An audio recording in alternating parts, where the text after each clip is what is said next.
Previously on the Gapcast. What is that back there? Oh, well, that happens to be a wonderful book by a good friend of mine called The Suffering Guide. No, get out of here with that trash. Although, thank you. That's my book, Control Freak, the Least Valuable Player. Next to that, it's black. What is that? That's a little gift from Amazon.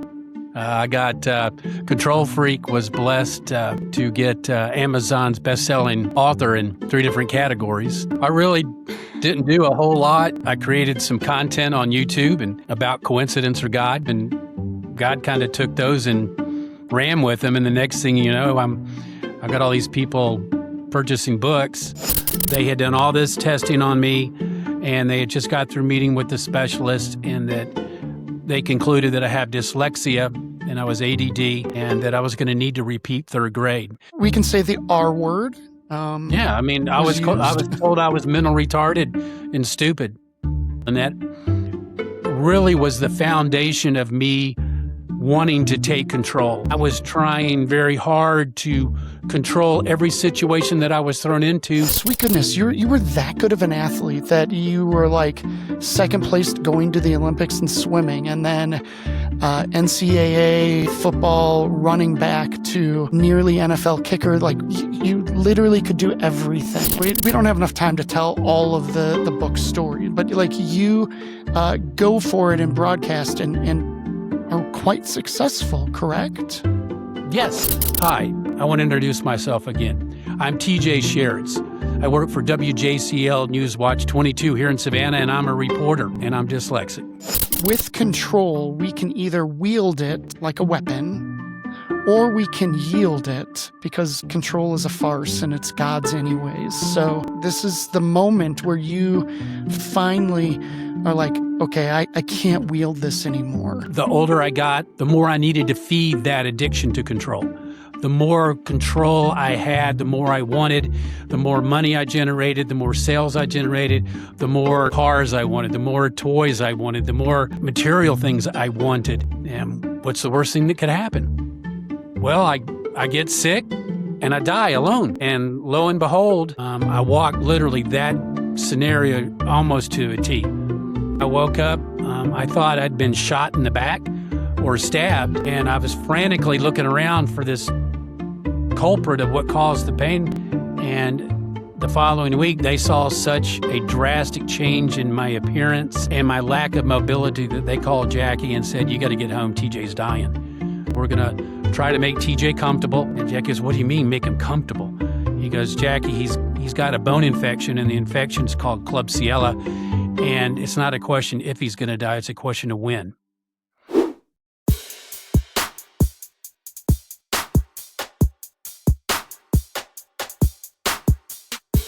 I'm doing this solo right now. It's a little weird. It's always funner to dance with someone. Doing my best. Hey, what is up? My name is Jim Barnard, and you have stumbled upon the Gapcast. This is a very special episode of the Gapcast today. This is episode 2 of my conversation with TJ Sharitz. He's the author of an amazing book called Control Freak, the Least Valuable Player. And I love this book so much that I helped write it. He's a wonderful man. I hope that you got to see part 1 last week. Part 2 gets even saucier. It gets even more authentic. I'm actually at the end of the recording of meeting with him. We're like 2 hours and almost 30 minutes in, so we had to do a 2-parter. And I think his internet wore out. So he wasn't here with me to do the dance intro. So that's okay. No big deal. We can adapt on the fly. So welcome to part 2 of my conversation with TJ Sharitz. I appreciate you checking this out and coming back for more. Without any further ado, here's more of my conversation with TJ. Well, 40-year-old and a father of a 4 and a 5-year-old, that's not exactly what you want to hear, that you're at death's door. Yeah. You met with the infectious disease the next day. The only reason the team took my case was, as he said, I've been up all night studying your case. There's not one person in this world that is alive longer than 5 days with this bacteria. And you've gone almost 5 weeks untreated and never going to the hospital. Who are you? You're nobody. You're nobody special. And I said, well, I'm here. And he goes, yes, you are. He said, we're going to put you on 3 pain meds for terminally ill. The weakest of the 3 pain pills or the pain meds was fentanyl. And of course, we know how potent fentanyl can be. So that was going to be the weakest. And my reaction was, well, great, at least I won't hurt anymore. And he goes, TJ, no, that's not the case. I don't want to knock you out. These pain meds will only allow you to get rest. They will not take away the pain because it's in your bone. I can't numb that pain without doing a spinal block, and I don't want to get in there because that's where you're abscessed. That's why you're paralyzed and you can't move your legs. And I'm also going to stick a dual PICC line into your arm, which are 2 large IVs into your arm, into your heart with 2 different antibiotics and oral. And I'm going to send you home because you have no immune system now. And if I send you to the hospital, you'll die quickly. But it's not a question if you're going to die. It's a question of when. Go home, get your affairs in order. So that's what we did. We got everything ready for me to die. I wrote letters to the kids. I got my businesses, talked with the employees, and they were very, very gracious through all this, very supportive. Of course, it was horrific news to hear that your boss is going to be passing away. So they did tell me that if I was alive in 3 weeks of treatment, that I couldn't be on antibiotics that long. I would have to come in and do another MRI because they were going to have to change their approach. But don't plan on that. You're not going to be here in 3 weeks. At home, I was afraid to shut my eyes because I thought if I shut my eyes that I would never wake up. And I got to the point, Jim, where all the food tasted like antibiotics, so I had no taste buds. The kids would come in with paper cups filled with water that they had frozen, and they'd rub my back, and it would literally melt within minutes because there was so much radiation from the back infection that I had in the bone that the ice would melt very quickly. And as we got to the end of the 3 weeks, you'll remember I was desperate. And Jackie said, hey, I'm going to take our kids next door, drop them off, get them settled. I'll come back. I'll get you dressed. And then the 2 high school boys next door are going to come carry you to the car. And she left. And I started yelling and screaming at God. I said, okay, look, you're messing with my wife and my kids. They don't deserve to go through this. This is between you and me. I know my life's been about control. I know that I felt you made junk when you made me. And I want to die or I want to be healed. I can't do this. I've done everything in my powers. I've taken control of everything I can and nothing is working. So send me to hell or take me to heaven. But do this now before she gets back. I am dead. The only way I'm going to live is if you live through me. And that was it. It was my prayer of desperation. I was bartering with God. I wanted to die or I wanted to be healed. I didn't want to be in this limbo. Yeah. And Jackie literally walked back, I guess, 10, 15 minutes from next door. She walked in the room and her eyes lit up and she started crying. She goes, oh my God, what have you done? Oh my God, what did you do? And I'm thinking, this is harsh on all the wives out there. I'm thinking this has got to be hell. My wife's going to be asking me for the rest of eternity, oh my God, what have you done? And I'm going to be in all this pain. Now, I contribute that to the pain meds I was on. She went over, she grabbed the mirror, and she stuck it in front of my face, and she goes, look at your face, T. Look at your face. What did you do while I was gone? The skin color is back in your face. The twinkle's back in your eyes. What did you do? And I said, I surrendered to God. And she goes, why can't you ever let go of control? Why can't you ever trust any of us to help you, especially God? And that was a hard question for me, because I didn't have, even though I turned things around, I didn't really have that intimate relationship with Christ. But now in a desperate moment, I had given everything. I'd given my life to Christ. And we went in, we did the MRI, and I'll never forget, I'm sitting in a wheelchair, still in pain.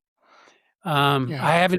I haven't felt any different, but I look better, which, that's a good thing for me. I look better, and this infectious disease doctor comes in and he goes, TJ, we didn't slow the infection down, brother. We stopped it. We stopped the infection. I think we're going to save your life. And I said, well, I'm going to walk. I'll walk out here. And he goes, you'll never walk because you're abscessed. All the nerves for your lower body, the reason you're paralyzed, all that is abscessed at your spinal column where they enter. That's irreversible. That's never going to change. That has to surgically be removed. And I'll fast forward, 6 months of treatment with the antibiotics. They back off that. We're able to get rid of the infection completely out of the vertebrae in my spine. I'm going to go meet with an orthopedic surgeon who's literally going to do 2 surgeries. They're going to go in and drain the abscess that's there. It's still there. And then they're going to fuse the back together where the disc have disintegrated. And then they're going to graft some nerves from my lower leg to see with braces, I'm able to use my legs with a walker. We do another MRI so I can take, here's my first MRI and here's my MRI from yesterday. So he can see I came from here and now here's where I'm at. And we did that and I showed him and he goes, well, thank you, TJ. I've hated that you had to sit there for an hour. I'm not going to use those MRIs because our surgical room is connected to our MRI machine. And I have to be very precise when I'm operating on your spine. So he had me do another. I still can't walk. I still have no use of my legs. I can't hold myself up with a walker. And Daniel was the perfect size fit between my legs. He would move my legs because I could not move them. I couldn't feel them. But I still hurt. I mean, the back pain was still excruciating. And we did one, and then he had me do another MRI, which scared me because I'm thinking, gosh, all I've been through now, they find cancer now or something. I'm looking at the negative of it. We get back up into the room and he goes, I had you do 2 today because when I got the film back, I go, it's not the same guy. He goes, here's the first one. He said, when I look at this MRI, I go, that's a dead man. Every vertebrae in your spine is infected with this bacteria infection. And that black mass at your spinal column where everything truncates is an abscess. There's no way that you're alive, but yet you were. The one from yesterday, that infection's all gone. But that black abscess, that abscess is still there. It has to surgically be removed. I had you do 2 because when I got the first one, obviously it was the wrong guy. But when I got the second film in, it is the right guy. TJ, overnight, God went in, the best surgeon in the world, went in, fused your back. The abscess is gone. You should be feeling things in your legs today. And Jackie goes, TJ, you woke up this morning screaming that you thought I was hitting you with a nail and hammer on your kneecaps. And the surgeon goes, that was God protecting you from all the pain you could have been in during this illness. Now you're those nerves, he's healed you, and those nerves are refiring. It took me 1.5 years to learn to walk again, but I walk now with no assistance, and I'm a walking miracle. TJ, it's such a crazy story. When I came to Atlanta, that's why I wrote it down. Yeah, well, I know. I had to write this down because people aren't. We lived it, and at every corner I was told I was going to die, and God blessed me and saved me and performed miracles on me. And I'm a stubborn old guy and a control freak. And he used things to literally show me, or as my dad used to say, whack me upside of the head with a 2x4 because I wasn't listening and paying attention. Look what I have done. You surrendered your life to me. Look what I have done. And it wasn't to boaster me. It wasn't to boast about him. It was, now you have a purpose. Your purpose is to go out and share my story. So I had no choice but to write this down. And God wasn't done with me. And fortunately, God is still working on me and still, God blessing me every single day with opportunities to be a light for him and show me things. And I'm just the vehicle. I'm just a storyteller that God has blessed. Yes. So when I came to Atlanta, to the Sharitz Hotel, not really knowing you, not knowing your family or anything, I think one of the things that I kind of wanted to secretly do was to figure out your wife, to be like, okay, are you, is this story real? Because I'm like, I need to verify this because I don't want to be associated with a project of a story that like this cat's making up. And like I said earlier, like Jackie's incredible. I mean, she's a successful pharmacist. She's not a knucklehead. Like she's the real deal. I mean, and she like looks me in the eye and she's like, all of it is true. And I'm like, And all she's right. pretty. Well, I wasn't going to go there. Okay. Like I need to clarify. She renews my contract once a year, and I'm very blessed. It's one of those blessings that she was ready to leave me before I went through the seminar. Yeah. Because I was nothing. Totally. And this is a woman that stayed faithful when I was faithless. This is a woman that she had to figure it out. I mean, imagine being a young mother with a 5 and a 4-year-old, a working professional, and you're told your husband is going to die any minute. And on top of that, you later found this out, that some of her staff turned on her and reported her to the medical boards for accusing her of falsifying my medication, my pain meds, because I went from, one class to, the highest class. I mean, when they're writing prescriptions for me with fentanyl and 2 other opioids. So they turned on her and I knew none of this. Yeah. And Jackie didn't know how to ask for help either, because Jackie's a very strong and independent woman, as you well know. And she did not know how to ask. And when we wrote the manuscript and I got through it and we started working with you, those are some of the things that she came out with and shared with us that you and I knew we had to include this, because this isn't TJ's story. This is a story about God's grace, mercy, and loving us unconditional when we hate him, when we despise him, when we're angry and we're faithless. He's still when we're faithful. A control freak. Yes. Yes. I mean, Jackie had to learn. So all these things kind of came out with the writing of this that were very painful for Jackie. It's still hard for her to touch those moments. Yeah. Because she was so vulnerable, and she loves sharing her story with other women in women's groups and Bible studies. But she's my rock. I mean, next to God, she's the love of my life. So, well, once I saw how real it was from her, I'm like, yeah, I want to be involved in this project.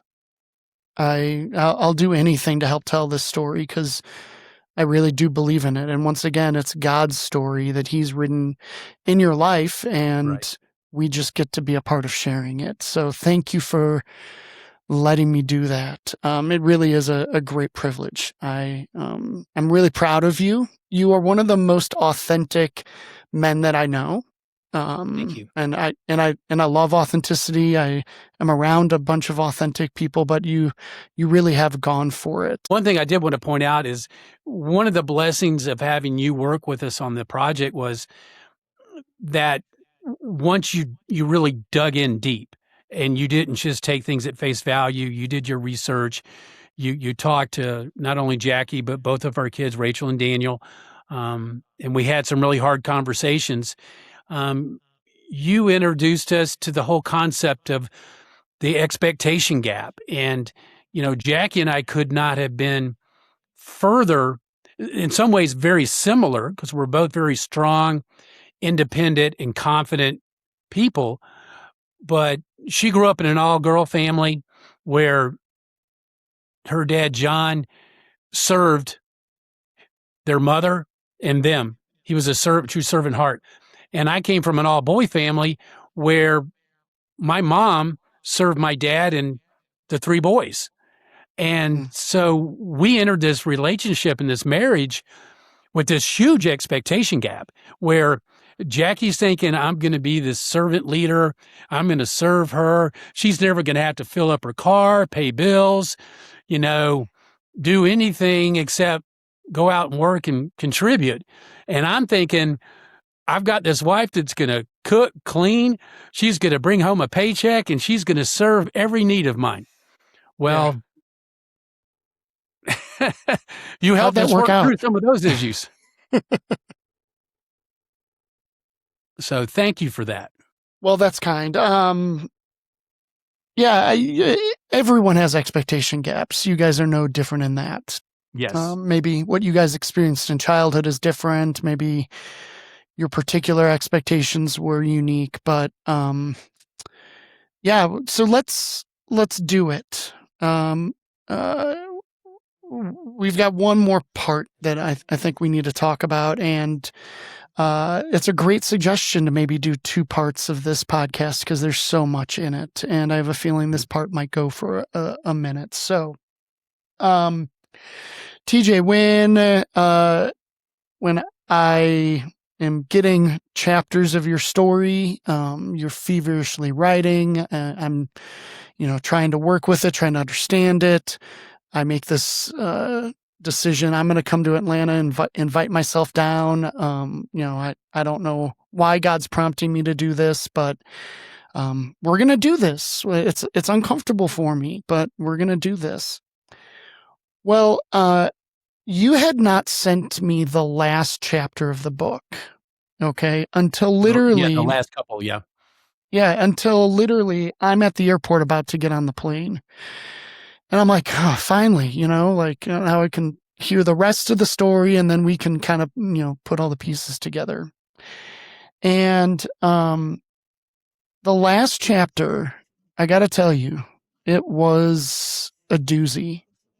You dropped a bomb in there that I did not know what to do with. And I think it was like live therapy for you, because I think in those days, weeks, maybe a month or 2, like leading into you writing this last chapter, something monumental had happened in your life, a discovery had happened. And I was like, man, I don't know how this fits. I mean, it's totally in the same theme of control, for sure.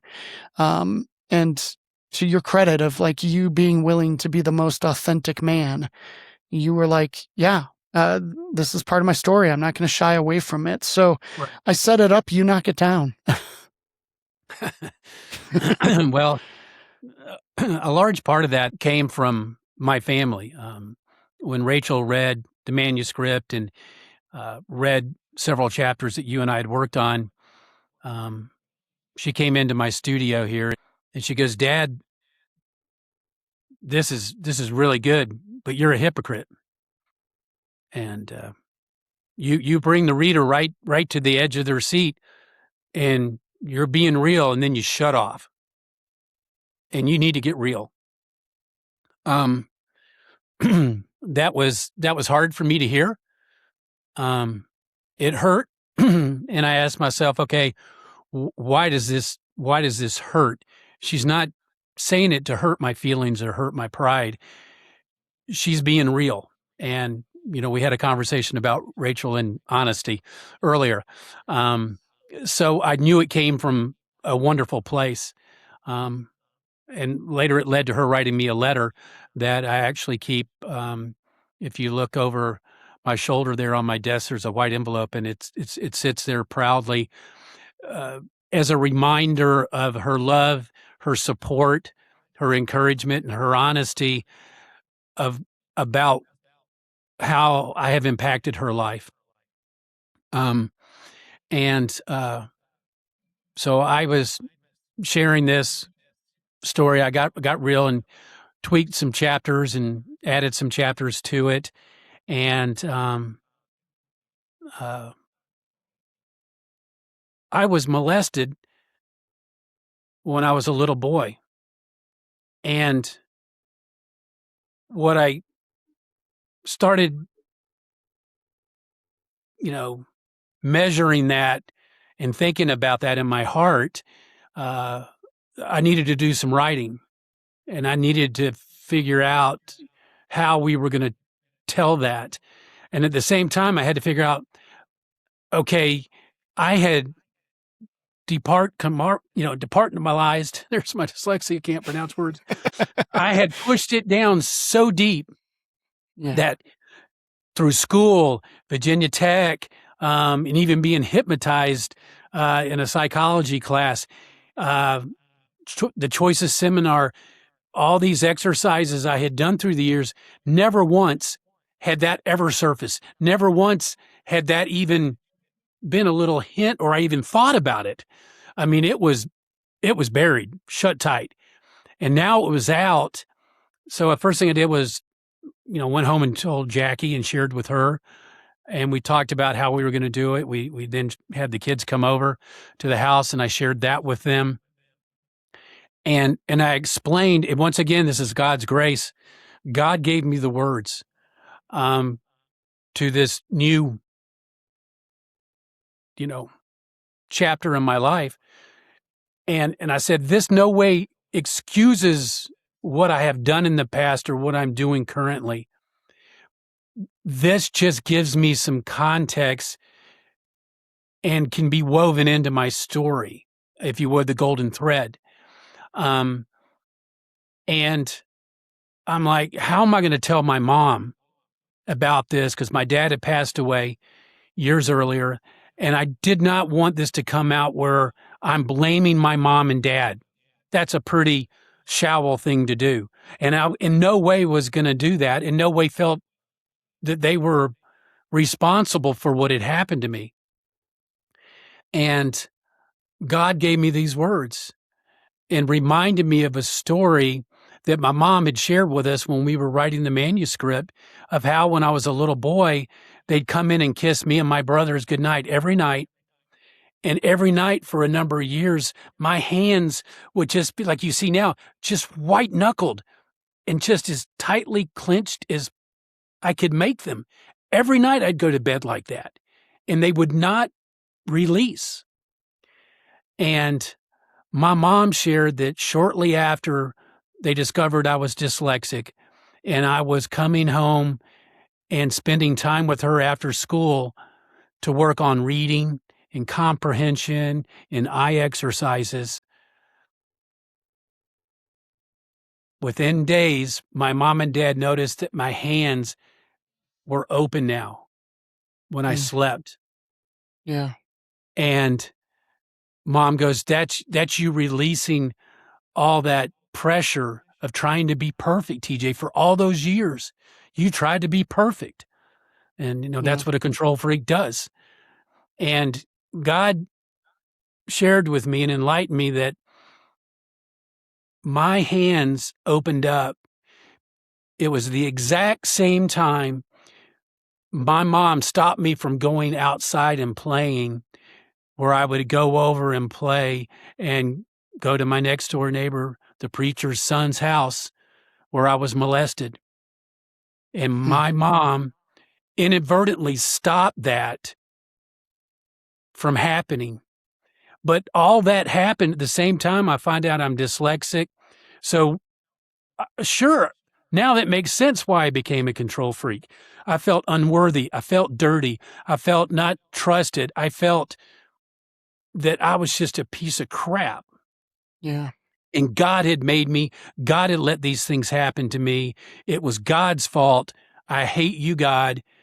I'm not going to have a relationship with you. And now it made sense to me. And one of the greatest gifts God gave me was the ability to pick up a phone, call my mom, and say, Mom, I've discovered something. I'm writing this in my book, and I want to share it with you before you read it. And I said, Mom, you are my unsung hero. You Mm. saved me from being molested next door by having me come in after school every day and work with you. Mm. I don't blame you. You are my hero. You took the time with me. You stopped me, even though I was a brat.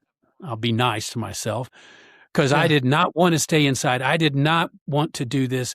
I wanted to be outside with my brothers and play. And my mom took that abuse from me as, as a little kid. I was hurt and angry. And of course, they did not know how angry I was and why I was totally angry. But it brought a lot of healing to me, and I hope my mom, because it's in my book. And that was a hard thing. And that also led to us talking about my addiction to porn and how porn had, once again, porn is just like control. It's an addiction. And when you're a control freak, you're constantly taking fear and anxiety and you're trying to control the narrative and the outcome, which Yeah. you can't do. And Mm. it's a hole in your heart that you can't fill. And the harder you try, the more you want. The more anxiety I had, the more I knuckled down, the Yeah. more I tried to control. And when I relinquished it to God, God took on that weight. God took on that anxiety, that fear for me. And that was a great relief. And, working with you, we talked about this numerous times. That when I take the focus off of TJ and I focus on the things I am grateful for in my life, my wife, my kids, my Mm. relationships with you and a number of people that God has put into my life with his orchestrations, which have been just mind-boggling. My fear and anxiety go away. Yeah. And, you and I know that Rachel has struggled with anxiety, and a lot of that came from, unaware to me at the time that, Rachel had come to my office at 8 years old and seen me watching porn. She had snuck into my office in my basement because I had moved my offices to the basement and built out. And so inadvertently, I did the exact same thing that Yeah. had happened to me. I accidentally had exposed my 8-year-old daughter to porn and damaged her heart in her eyes forever. Yeah. And she was going to have to carry that and still carries that to this day. And, I can remember working with you and Kathy and other people on this project that how does a father justify? You can't. You can't justify doing that to your own child. Now, Yeah. I did not intend to do it, but it didn't even deter me from my addiction.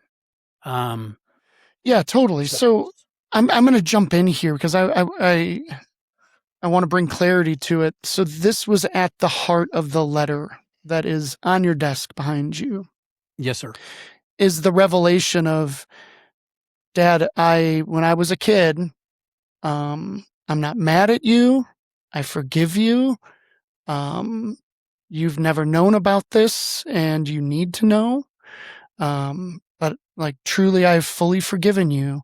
But I walked into you engaging in pornography and observed something really damaging for me, and it's and it's taken me a lot of counseling. It's taken me just a lot of effort to try to make sense of this. And I'm sorry that I've never confronted you with this before, but like, that's what you're being confronted with as you're trying to put a bow on your story to put it in this book form. And this is the bomb that you're dropping at the end of the book. And I'm like, oh my gosh, I'm sitting on the plane, flying to Atlanta to hang out with some strangers. And there is like a very open and active wound. The intention was to do a writer's workshop, us sitting in your dining room and, you working on your stuff, me helping you with your stuff, but me also maybe writing, starting a book or something. But the weekend was vastly different, and it was exactly what God needed.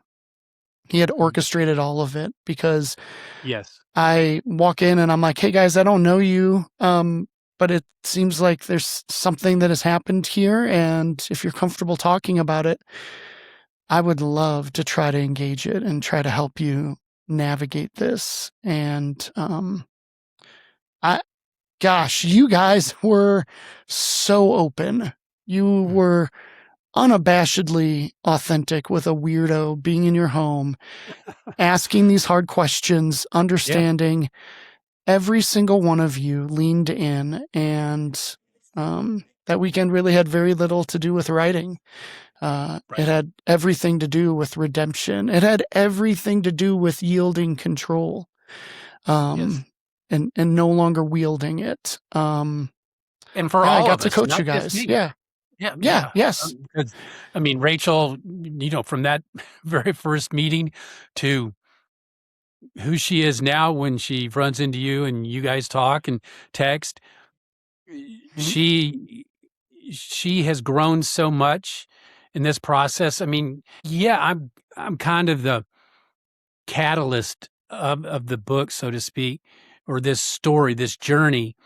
But my entire family has jumped in with both feet, not only to hold me accountable, but to show me mercy and grace and forgiveness. And I pray that my book, whether it's the book or the audio or Coincidence of God short videos on YouTube or TikTok, that give them just a crack of hope, a crack of mercy, that there is hope. And that, from your head to your heart, for a control freak, is one of the hardest things and furthest things that we'll ever travel and do.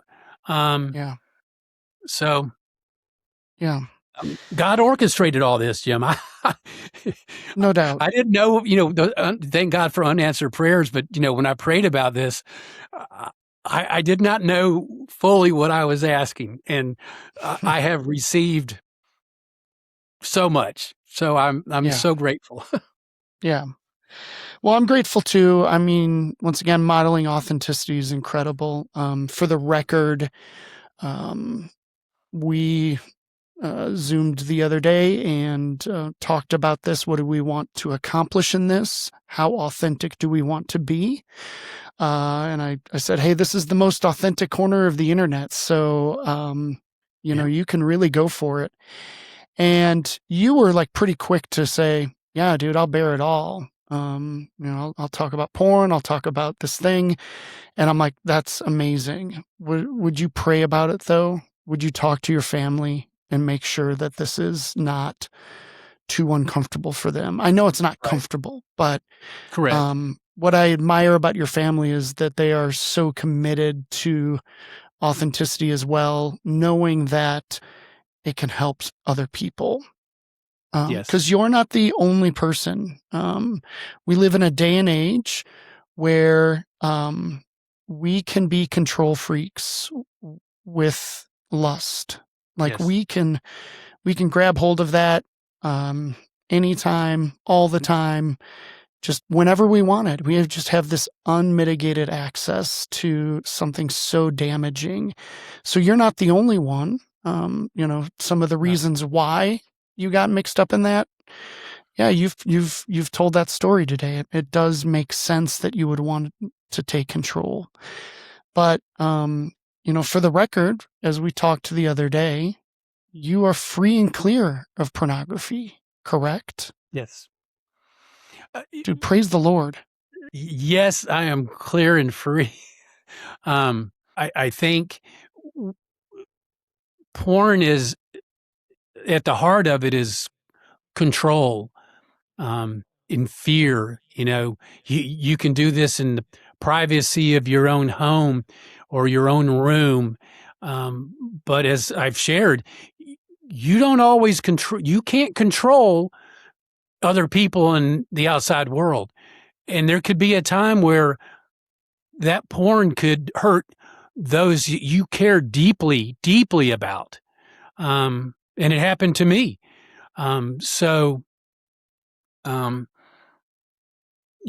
Porn is, once again, when I focus on myself. Now this might not apply to everybody, but when I focus on TJ, when I focus on control and anxiety and fear creep in, that's when I want to grab the hammer of control and just go at it and take control. And what I've learned is when I yield, and I yield that control to God, to others, like yielding control to you and Kathy to help me with this book, and not go, well, no, it's my pride and joy. TJ, we have not scripted this by any means. Certainly we had a conversation to make sure we were on the same page about what we wanted to talk about. But do you have any other hot tips for men out there who cannot quite let go of the pornography thing? I think Covenant Eyes was a wonderful application to make it more difficult. It also has, it also comes with other people to join you and help you to keep accountable, and help save you from making mistakes and bad choices. And that's a really good place to start. If you're not willing to really dig deep into asking yourself why, why do I do porn? Why do I have porn in my life? What does it do? Is this a control issue? Is this an issue from past pains? Because until you know your why, whether it's porn, writing a book, sharing your story with other people, until you know your why, it's going to haunt you and it's going to be in a void. I would try Covenant Eyes and get some good accountability partners to partner with you. And if not, look at control and fear and anxiety.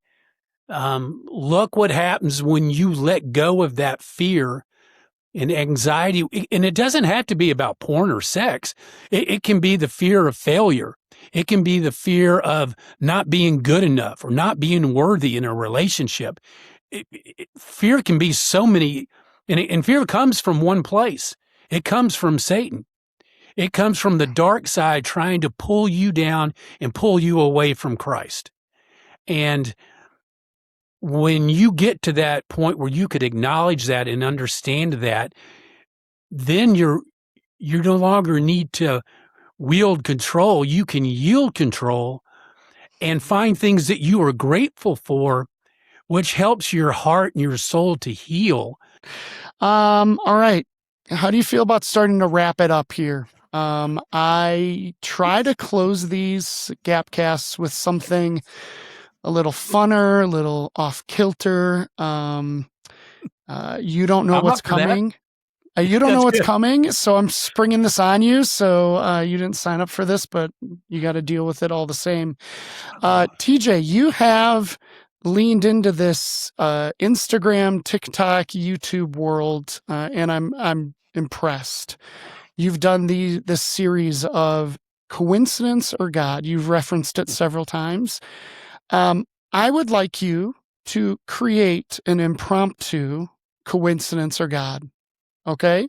I know you script these out and you do a great job on these. You get a lot of views, a lot of likes, but I want you to look directly in your camera and do a coincidence or God about us meeting.